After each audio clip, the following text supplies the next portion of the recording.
Good afternoon. It is Friday noon. We are live.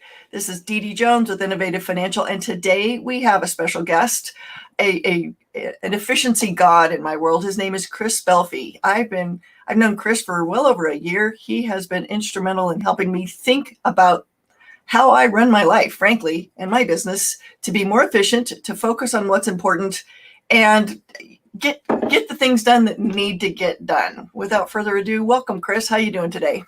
Thank you, DeDe. I'm doing pretty well today, and it's always a pleasure to talk to you. So thank you for inviting me to come on here. Glad to have you. Glad to have you. So with all my guests, I start out with a couple of repeater questions. Let's start with, how did you get to where you are? Tell us kind of what you do and how you do it and how you've gotten to be here. How did I get to be where I am? Sometimes I ask myself that very question when I get in the morning.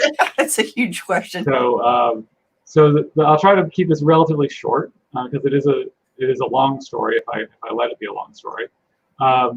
So I worked in corporate finance for about 16 years. Worked for a big oil company and loved corporate finance.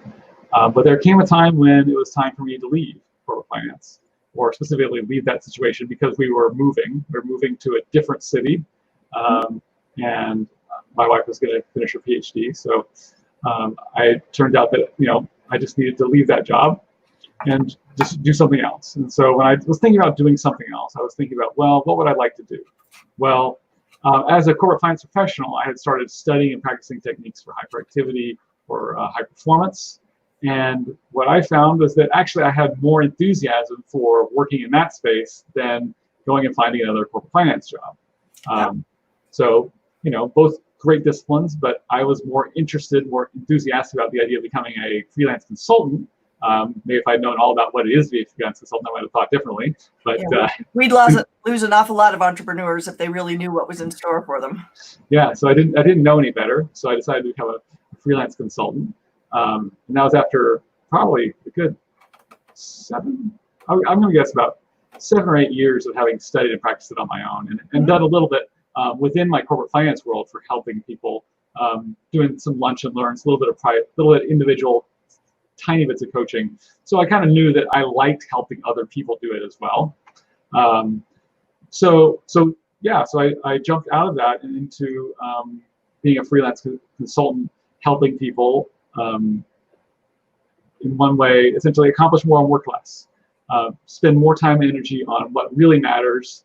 And if you're a business owner and you've had a lot of some growth, then you may find that you are drowning in your own success, and you need some help, staying sane and keep growing. So that's what I like to help people with. Excellent. That sounds fun. So as you were traveling along this road to get to where you were, what was one of your big financial challenges that you dealt with, and how did you deal with it?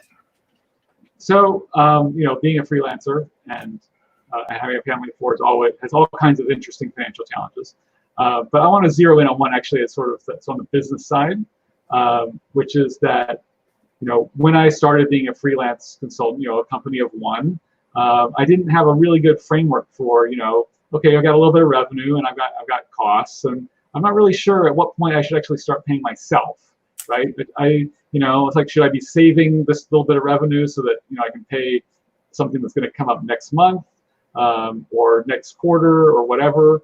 How much of that revenue needs to be socked away for expenses versus just, actually paying myself some kind of money, even though it's not close to what I was earning before. It's the principal thing that you're sort of got an idea of that you're paying yourself. And so I really had no way to understand that. Until one of my clients actually mentioned this book that he had read called Profit First. And I think you've heard about that book. It's a great book. It's a great book, and it gave me a framework. It gave me a framework for, okay, so if you're a single entrepreneur, consultant type person, this is maybe a reasonable set of percentages in terms of how your revenue should be split. Maybe a third of it to 30% goes over towards operating expenses, and maybe that 5% should be true profit margin versus what you actually pay yourself as an employee, so to speak. And of course, the dreaded tax category. And then there's the tax category, which means you need to sort of reserve money up front to pay those taxes, Mm-hmm. because they're going to come due eventually. And as you know, as a CPA, you do tax stuff. People sometimes they need to do quarterly payments and all that, which I didn't know much about. So I learned a little bit about that. Although I guess I wasn't making enough money for it to become a big deal anytime at that point. Baby steps, right? Baby steps. That's right, baby steps. So I put in place that framework that sort of said, okay, here's how we split the revenue, and we use separate bank sub accounts to do that, and it made it just really easy for me to see, okay, I'm paying myself a reasonable amount of money based on the amount of revenue coming in, at least, Yeah. And my expenses are reasonable or not, based on the amount of money coming in. You shouldn't be spending, in most cases, 100% of your revenue on operating expenses. Now, the very first part of when you get started, that's a little different. You have to think about that differently. But but even having that framework where it's like, oh, well, if I don't have money in operating expense, that means I'm putting extra money into the business, and that's very transparent that I'm putting extra money in the business rather than taking money away from what I should be paying myself and putting into revenue, into operating expenses. So that makes sense. It does, and you used one of my favorite tools, and that's taking advantage of the fact that you can have multiple accounts at a bank and help your brain understand which bucket of money is supposed to do what for you. So yeah, it's a really useful tool. I'm not actually sure how easy it is with different banks, and I use credit. I have a bank with credit unions. Credit unions actually are famously easy, and then other certain regional banks can be good too. Okay. The big banks, not so much. Okay, yeah. So I've cut off all my relationships, banking relationships with the monster banks. Yeah. Took a while, but because it's inconvenient to close bank accounts. Yeah.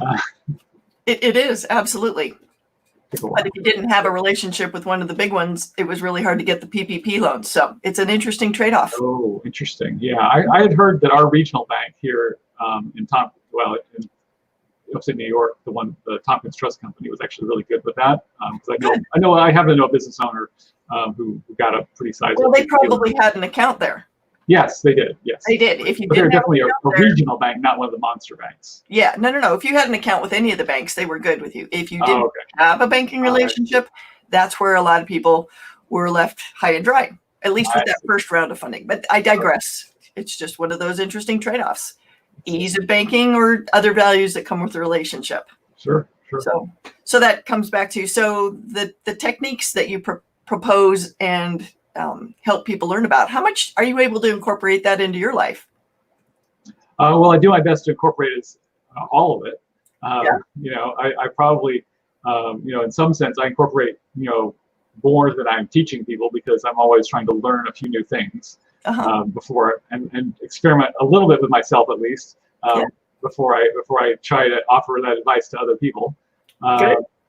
Some days are better than others. Some weeks are better than others in terms of the consistency with which I do these things. Sure. But I wouldn't say that there's not much advice that I offer up to people that is so specialized that it doesn't apply to me. Excellent. So, and you're a family man. You've got a wife, a couple kiddos. That's right. How are they affected by your interest in productivity? How are they affected by my interest in productivity? I would say not a lot. Okay. This is not a situation where I sort of try to implement it with the rest of the family, so to speak. You're not doing the cheaper by the dozen type. You're definitely not a cheaper by the dozen style family. Okay. I do remember. And if anybody out there watching doesn't know that, just go watch the movie. It will make sense. Yes, or read the book. The book is excellent. The book is good. It's a classic, really. I think it would qualify as a classic, right? Better than either of the movies, but it's a book. Yeah, but every once in a while, my wife does ask me to help her. Really? Wow, that's pretty huge. She'll have a lot of things going on with her. She's a professor, and so there may be a crunch time or something, or some big projects working on. And she may ask me to help her with just like a little piece of something where it's like, oh, well, can you help me get organized on this little thing I'm trying to or help me sort of sort out the fact that I've got like 10 different things I'm trying to juggle. And so it's a very targeted, very light touch. I'm definitely not trying to teach her how to run her life. That just doesn't go over very well. I think that's good marital wisdom that you don't do that. But that's pretty impressive about your marriage can withstand her asking your advice. That's awesome. She does ask my advice, and she also asks for help with Excel, because I have many years of using Excel. Okay, well, no surprise, corporate finance. That's Yes. where you lived. I did a lot of Excel. So. Very cool. So what kind of people do you tend to work with? Small businesses, just general Joes that want to get their life in order, executives? What? So I would say that my list of clients at the moment, over the last several years, is a mix of business owners and executives mostly. There's not like a super strong patterns. I happen to, by sort of coincidence, work with a number of financial advisors. But I would say, I like working with business owners because they have a lot of motivation to do better, to run themselves and their businesses more effectively. And then, executives, in a lot of ways, they sort of have an ownership sense over the part of the business that they run, and so that also gives them a lot of motivation to become more effective, become more focused, and generally become better both with themselves and their teams. So what is generally the first step that you have anybody that you work with take? What is that babyest of baby steps? The babyest of baby steps is what I call, I sometimes refer to it as stop telling yourself this lie, which is the lie that people tell themselves all the time. They don't necessarily realize it's a lie, is that I'll just remember that. So we have to eliminate that phrase from our vocabulary. I'll just remember that. There has to be another way to manage everything in your life. I'll just remember that can be substituted with writing it down on paper. Lots of sticky notes, right? It can be substituted with sticky notes. We can talk about why sticky notes are sometimes a bit of a problem. So I'll just remember that and turning it into, I'll just write that down. I'll just put that in my phone. I'll just put that somewhere else where it's not taking up real estate in my brain, which it's not doing a good job. Your brain's not doing a good job because your brain, as research has shown, is probably only really actively managing between 4 and 6 items at once. Everything else gets shoved into subconscious, unconscious memory, and what you really have available is only 4 to 6 items, and your life is probably more on the line of 200 to 600 items. So that the scale doesn't really work. Right. Yeah. That's a big gap. That's 100 or 200 things falling through the cracks. Yes. So that's a great baby step. Yes. So don't lie to yourself. You're not going to be able to remember this. Yeah. And that's okay. Right. That's the other part, is you're not wrong because you can't remember it. You're not designed to remember it. You're not designed to remember it and manage it that way. Yeah. Well, cool. So when you get somebody to, say, a black belt level, what does that look like? Black belt level. Well, like they've really heard you and implemented what you've done. How do they look compared to when they showed up on your doorstep? Yeah. So some of the main things that you'll notice about somebody who's like a black belt at this is that, number one, they are writing things down, or they're in meeting, whether it's in meetings or calls or whatever, they're generally taking notes, and they generally don't forget about things, in the sense that if they ask you to do something and you say yes, I'll get it done, they won't just forget about it. They will probably come back to you in a week or two, or whatever the appropriate amount of time is, and remind and ask you, well, what happened with that thing? It won't disappear. It'll be somewhere they'll have a system for managing it, and they'll decide, how soon they need to follow up with you if they haven't heard from you, but it won't ever really disappear. Yeah. Another thing is that they'll generally be very focused and present in whatever situation they're in, because they don't have their to-do list distracting them in their head. Right. Okay. Yeah. So that's what I want for folks I'm working with, is to have enough bandwidth to be able to consider their personal financial planning. So I would love for all my clients or potential clients to learn some of the skills that you teach. We had the pleasure of co-teaching a course on how to pull your stuff together for taxes a couple of years ago that was really well received. But it's such a broader experience. It's not just tax time. It's being able to be in charge of what has become a very complex world of personal finance. It is, absolutely. And even if you step just a little bit beyond taxes, pulling your information together for like starting a financial plan, Mhm. Is another great example of a situation where it can feel really hard to get started. Yep. But if you have a few key ideas, tools to apply to that process, it can get a lot easier. I think easy might never be the word, but yeah, less barriers. Easier. We're talking relative terms, right? Relative. This is, yeah. I'll totally give you that one. Absolutely. Yeah. Because self-awareness on all levels can be powerful, but difficult to get there. And financial planning is a huge experience in self-awareness. I believe that. Yep. 100%. How current's your financial plan, Chris? My financial plan is probably, on the one hand, not super current. Yep. On the other hand, I would say that our current situation is relatively simple. Yep. At least, Well, yes, I believe it's simple. Yeah. Maybe I'm wrong. Well, let's examine that. So you're a work from home dad. You've got kids that you're now homeschooling. You're in the process of packing for a cross country move, and you've just recently dealt with the death of a parent. Does any of that sound simple? Well, I'm teasing you. You're handling my life is not simple, but I believe that relative to the financial complexity of my life is not particularly high. I agree. I 100% agree. My life is horribly complicated. Yeah. But I believe that the financial complexity of it, particularly, is not actually that high. I could be wrong. No, I think you're probably spot on. I admire when people do have a sense of where they stand. I think you're exactly right that you know what's going on. We've kind of talked about stuff before. You know where it is and where it's headed, and you're prepared for this trip. So I'm excited for you. So the mover's what, a couple of weeks? Probably 2.5 weeks. 2.5 weeks until we get the movers coming. So pretty excited that you had time to sit with us today. I thank you very much. That's pretty cool. Well, DeDe, always happy to spend time with you. Oh, always a pleasure.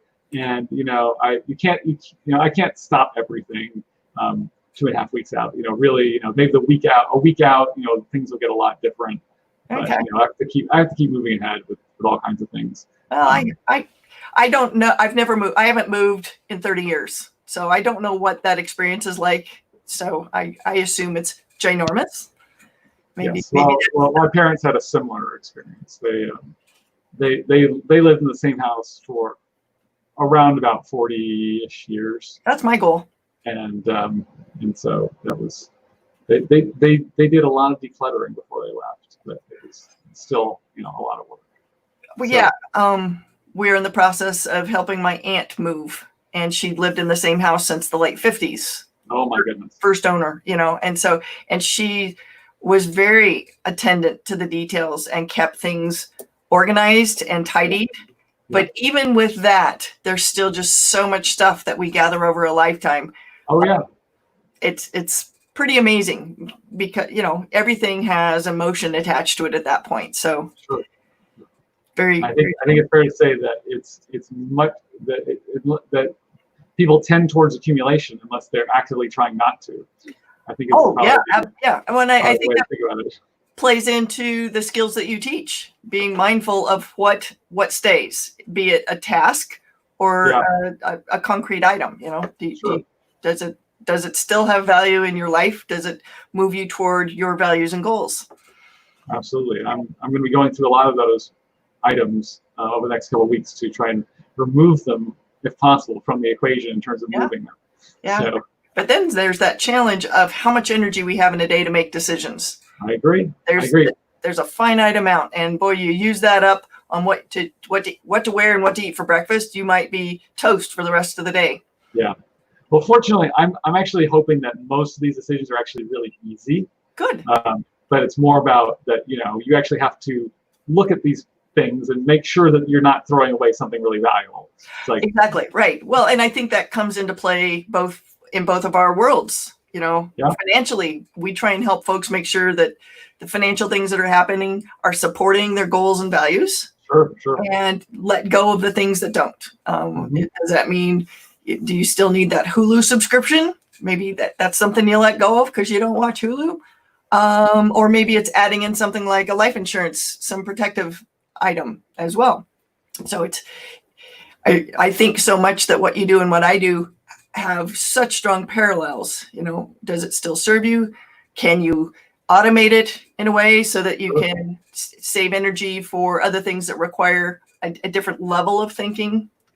That's a huge bit, because going through emails requires a certain kind of mental energy, and doing your estate planning is something completely different and much more intense. Absolutely. Right. Absolutely. Yes. How do we make space for that with everything else? That's a tough thing.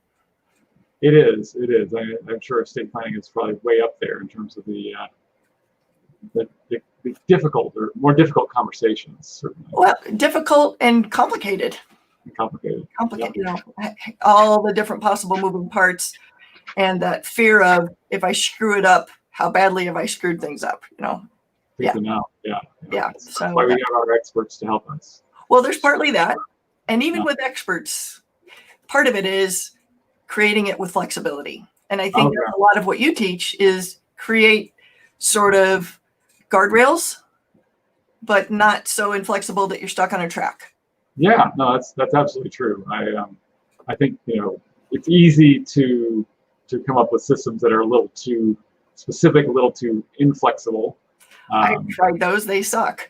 Yeah, so I try to teach people foundational principles and processes that have a lot of room to maneuver in terms of people's personal preferences, and just being able to adapt to the changing world we live in. Yeah. Is there one technique that you'd like to share today?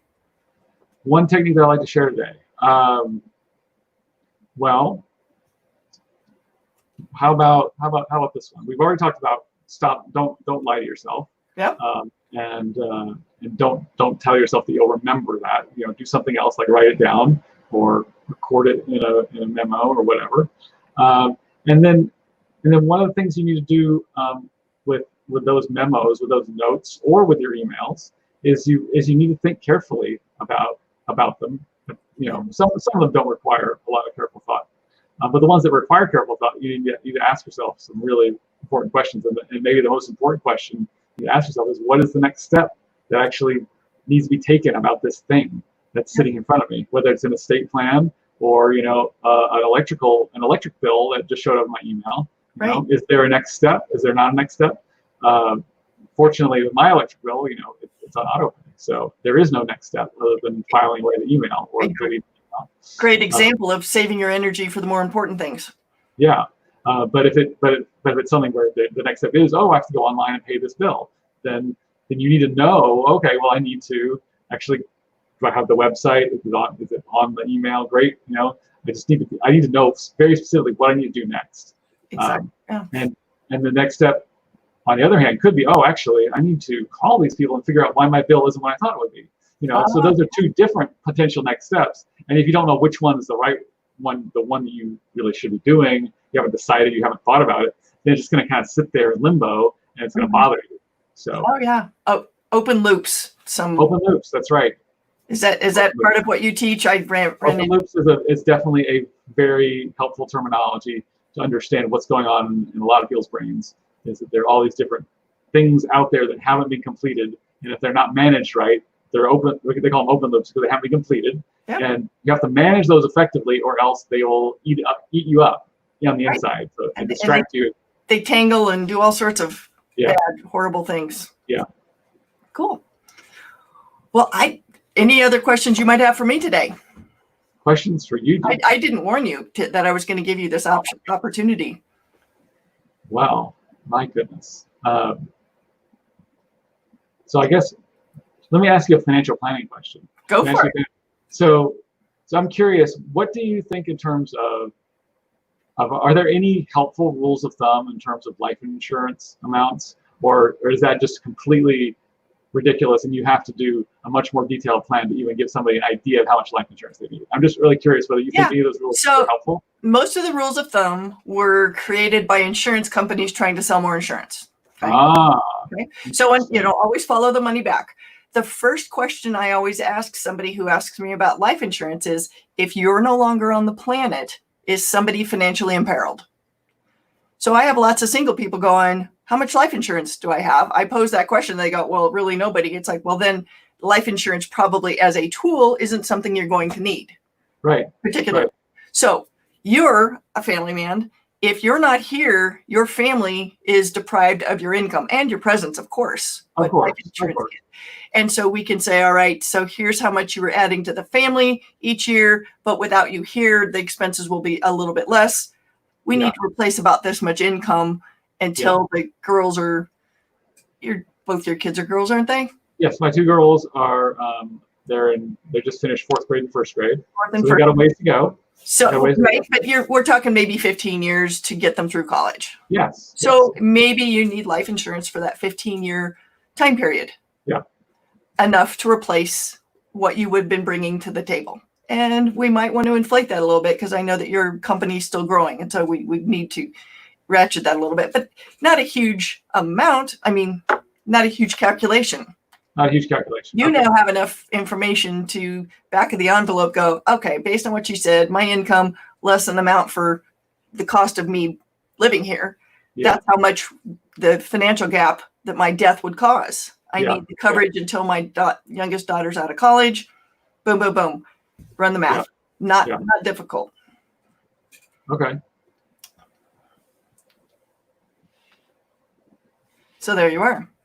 Now, would you normally calculate investment returns? Because that's kind of 15 years is kind of a long time frame. What do you mean? So in terms of, for example, let's just say, I need to replace $50,000 a year, right? Sure. For 15 years. So so 50,000 over 15 years is, whatever that is. That's 750,000. You didn't adjust for inflation, but I didn't adjust for inflation. But also, some of that money is going to be sitting there. If it happened today, some of that money is going to be sitting there for 15 years, which means that, you hypothetically, that money is invested, right? Or do you not take that into account? I wasn't sure. It depends on this one does become it depends. So part of it is we need to inflate that 50,000. Sure. I know you're a whiz with a spreadsheet, so you can inflate it out, net present value it, get back to kind of the right amount.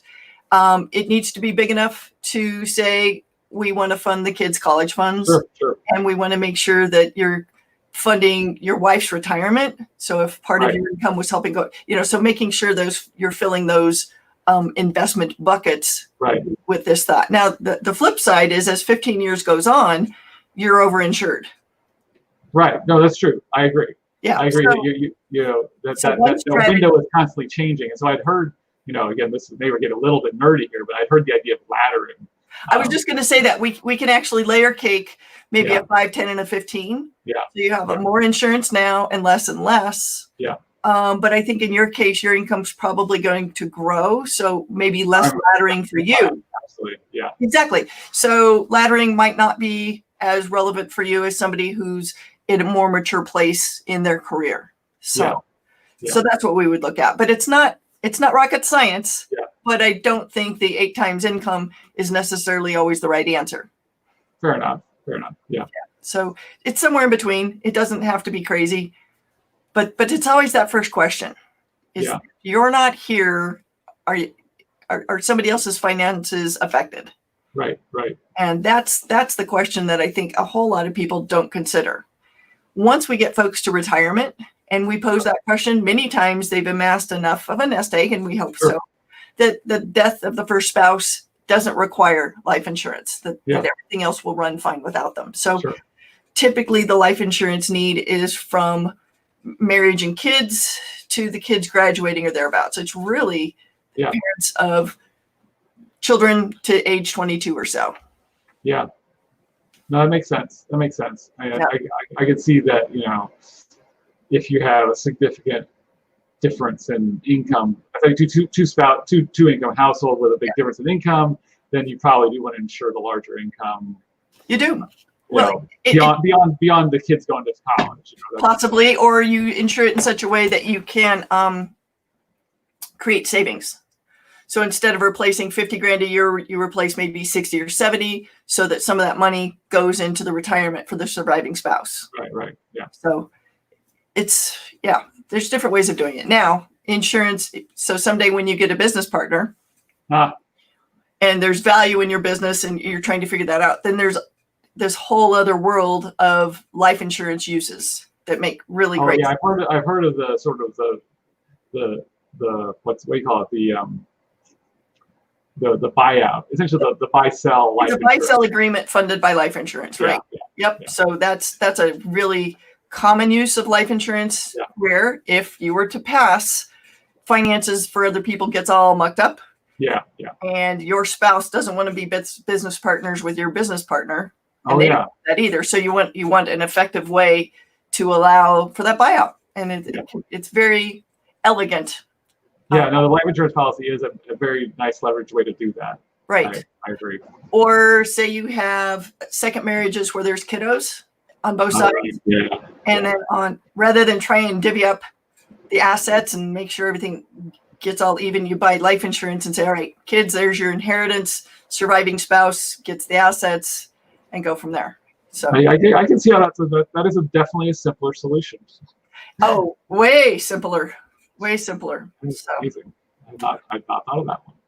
well, That's why you're I'm a professional. kind of in the middle of that as we speak. So that one's near and dear to my heart. Okay. Yep. So Okay. we'll let you know when we finally get married. Okay. Good. Luckily, Colorado's a pretty common law, very easy state to tie the knot in. Yeah. Easiest in the country. Really? I had no idea. Oh, yeah. It's easier to get married in Colorado than in Vegas?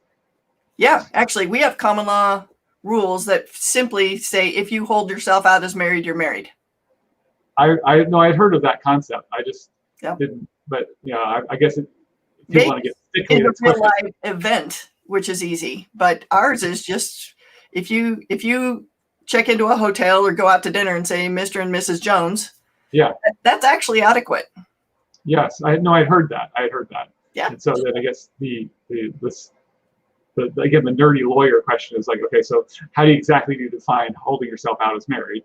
Well, only comes into play when people dispute whether or not you're married. Dispute, right? Yeah. Absolutely. I had somebody approach me many years ago that was being sued. They didn't think they were married, but the former partner did. And so they were in a divorce proceeding. So it's like, it's really simple. So it's one of those things that for Colorado parents, we counsel them to tell their young kids, the high schoolers and college age kids, how easy that particular complication is to get embroiled with. You can end up married when you don't mean to. So being married by accident. Oh my goodness. Yeah, you can be. You can be married by accident. So it's kind of fun. So with that. Well, we'll end on that note. Kind of a fun. Okay. Don't get married on accident. All you folks in Colorado, be careful. Yes. If you guys got more questions for Chris or I, pop them in the comments. We will happily respond. Hope you enjoyed today's chat. I know I did. Chris, it's always a pleasure to talk with you. And we will see you Mondays, Wednesdays, and Fridays live at noon. Be sure to like and follow us where you're watching us now. Have a great weekend. Bye-bye, Chris. Thanks again. Thank you so much. Bye.